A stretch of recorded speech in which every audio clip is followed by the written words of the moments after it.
안녕하세요. 사랑하는 동숙의 성도 여러분. 지난밤도 잘 주무셨죠? 오늘 하나님께서 우리에게 새로운 날을 주셨습니다. 부활의 주님이 우리와 함께 하십니다. 우리와 함께 하시는 주님을 찬양합니다. 기도합니다. 하나님, 오늘도 저희들에게 새 날을 주시고 주님 안에서 희망찬 하루를 시작하게 해주시니 감사합니다.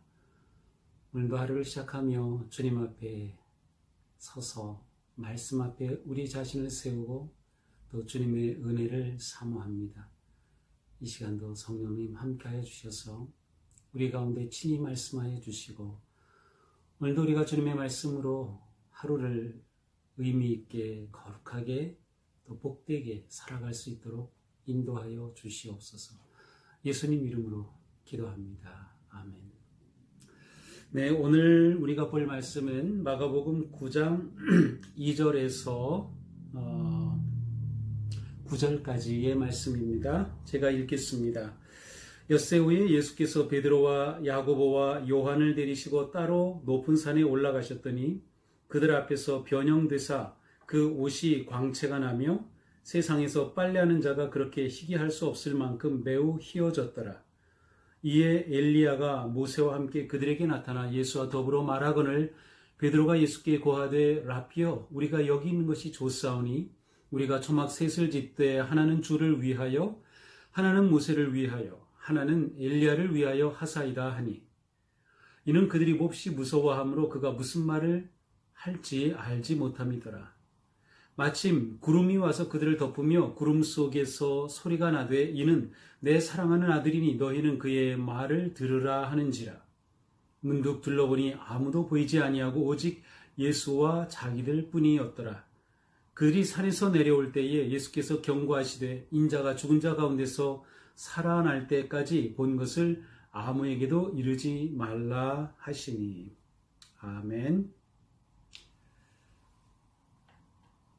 오늘 우리가 보게 되는 이 말씀은 보통 예수님께서 변모하신, 변형되신 그러한 영광스러운 변모, 산상변모의 말씀이라고 합니다. 오늘 말씀은 엿새 후에로 시작하는데 예수님께서 베드로, 야고보, 요한 3명을 따로 데리시고 높은 산으로 올라가셨습니다. 여기 높은 산이 어느 산인지는 잘 모릅니다. 다볼산이라고 하는 사람도 있고 아니면 아주 저 북쪽에 있는 헐몬산이라고 하는 사람도 있지만 정확히 어디인지는 알 수 없어요. 근데 어쨌든 이 3명의 제자를 따로 데리시고 높은 곳으로 올라가셨습니다.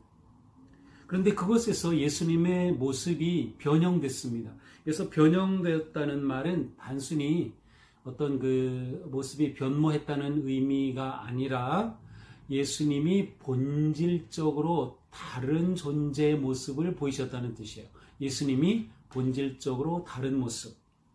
그러니까 평소에 예수님과 함께하던 제자들은 평소에 보았던 예수님의 모습이 아니라 완전히 본질적으로 다른 모습을 보게 된 것이죠.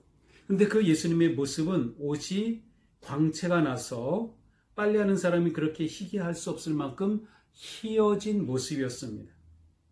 이 마태복음에 보면 예수님의 얼굴이 해같이 빛났다는 표현도 나오고 있습니다.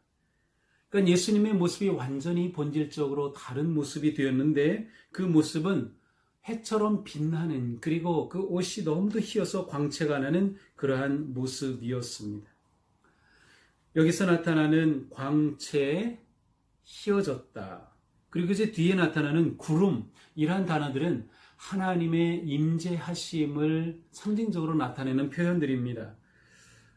사실은 하나님의 임재하심을 나타내는 이 표현 속에는 예수님이 곧 하나님으로 지금 제자들 가운데 보이신다고 하는 의미가 담겨져 있습니다. 이 모습은 예수님의 본질적인 모습, 곧 예수님이 하나님이시라고 하는 그 모습이 제자들에게 문득 나타난 거죠. 이 제자들은 예수님의 이러한 모습을 보고서 너무도 두려웠습니다. 무서웠습니다. 그래서 무슨 말을 해야 될지도 모를 지경이었습니다. 우리가 이제 부활절을 맞이하게 되면 이 부활절의 색깔은 흰색, 백색입니다. 그것은 하나님의 나타나심, 또 하나님을 나타낸 그러한 상징적인 색깔이죠. 바로 예수님의 모습이 그러했습니다. 그런데 더욱 놀라운 것은 그 가운데 엘리야가 나타났고요. 또 모세가 나타났습니다. 그리고 예수님과 더불어 이야기하는 모습을 보게 되었습니다.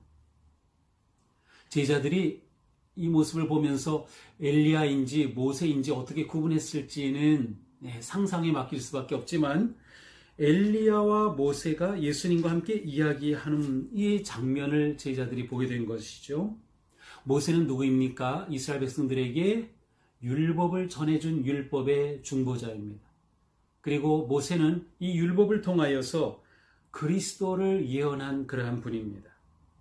엘리야는 선지자의 대표라고 할 수 있는데 바로 새 언약, 곧 예수 그리스도 메시아가 오실 때에는 먼저 엘리야가 올 거라고 하는 그러한 믿음을 가지고 있었어요.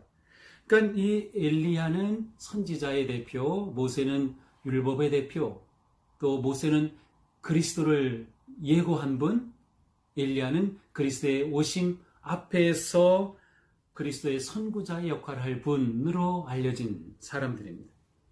바로 그들이 그리스도이신 예수님과 함께 이야기하는 모습을 보게 되었습니다. 이 장면이 얼마나 황홀했던지 베드로는 예수님께 말하죠.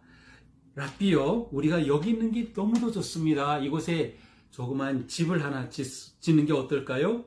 주님이 머무실 집, 또 모세를 위해서 엘리사를 위해서 하는 게 엘리야를 위해서 하는 게 좋겠습니다. 라고 말을 합니다. 성경에서는 너무나도 무서워서 무슨 말을 해야 될지 몰라서 이 말을 했다고 기록하고 있어요. 이 엄청난 경험 가운데 이 놀라운 경험, 여기서 우리가 거주하고 머물면 좋겠다 하는 그런 마음이 있었던 것 같습니다.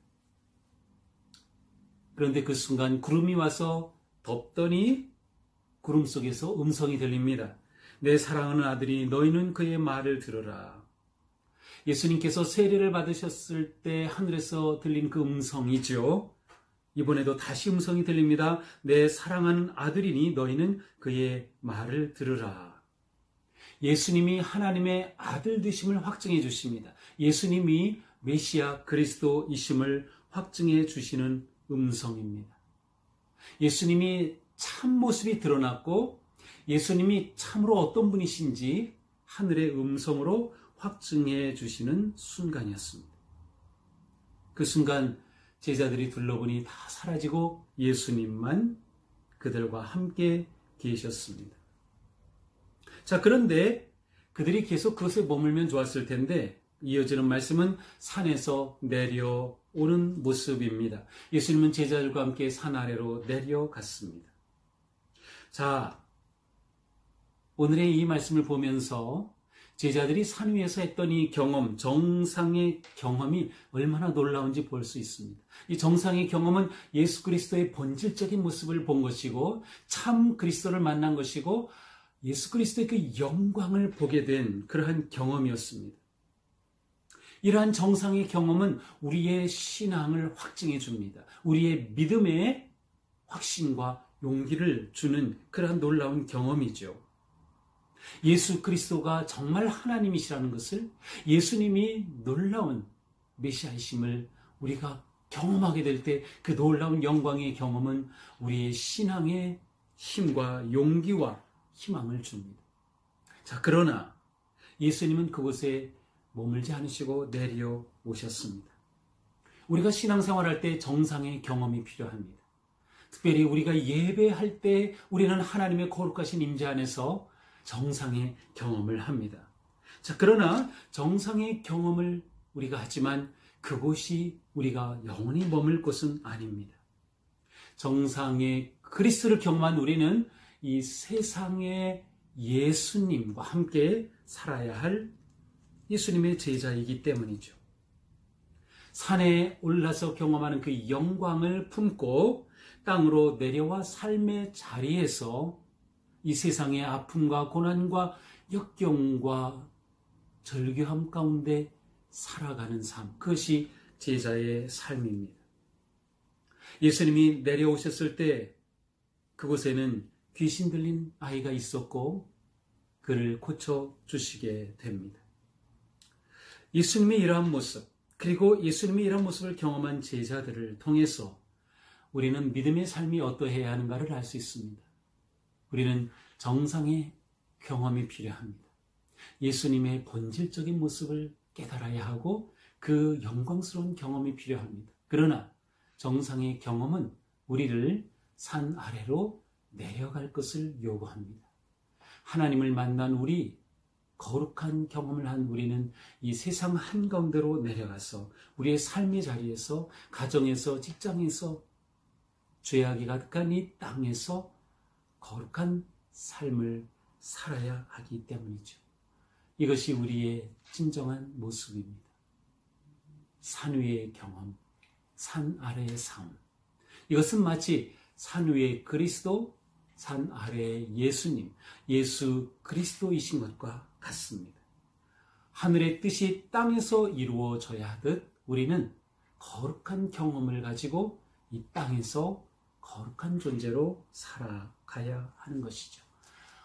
오늘도 우리 가운데 부활의 주님이 함께 하셔서 그 영광스러운 경험을 가지고 그 확신과 확증을 가지고 이 세상 한가운데서 희망을 주는, 복음을 전하는, 생명을 전하는 거룩한 주님의 제자로 승리하기를 축복합니다. 오늘도 우리는 이 말씀 가지고 믿음으로 승리하게 될 것입니다. 기도하겠습니다. 하나님, 오늘 우리에게 주신 말씀 너무도 고맙습니다. 우리는 예수님이 그 영광스러운 하나님의 아들이심을 깨닫고 경험하고 또 예배 가운데 임재하신 하나님을 경험합니다. 그러나 우리의 영광스러운 경험은 우리가 세상으로 내려가 그곳에서 진정한 제자로 살아야 함을 가르쳐 줍니다. 주님, 오늘도 우리에게 다가오셔서 우리가 주님의 그 영광을 경험하게 하시고 그 영광스러운 경험으로 또한 세상에서 빛과 소금으로 승리하는 복된 주님의 제자들, 하나님의 거룩한 자녀로 삼아 주시옵소서. 예수님 이름으로 기도합니다. 아멘. 네, 오늘도 말씀 붙잡고 믿음으로 승리하는 복된 여러분 되시기를 축복합니다. 사랑합니다.